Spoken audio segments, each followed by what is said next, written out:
This is the Lone Crater YouTube. We hope this video helps. You begin by confirming your phone supports USB OTG or the required protocol.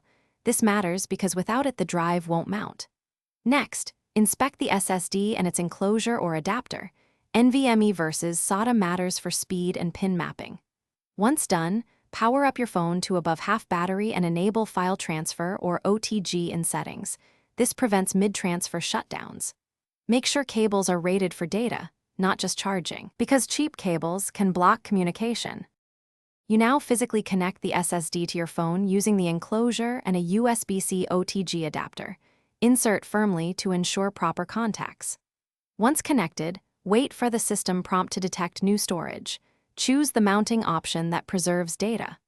If the phone can't read the file system, format to a compatible type like XFAT. Note that formatting erases data, so make sure you backed up first. Use a reliable file manager to browse folders, and confirm read/write access before moving large files.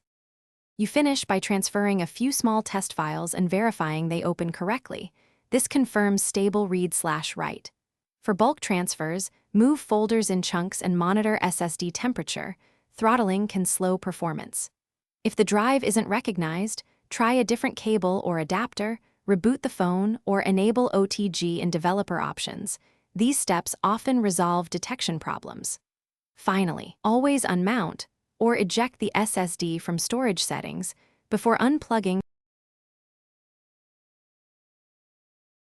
Thanks for watching.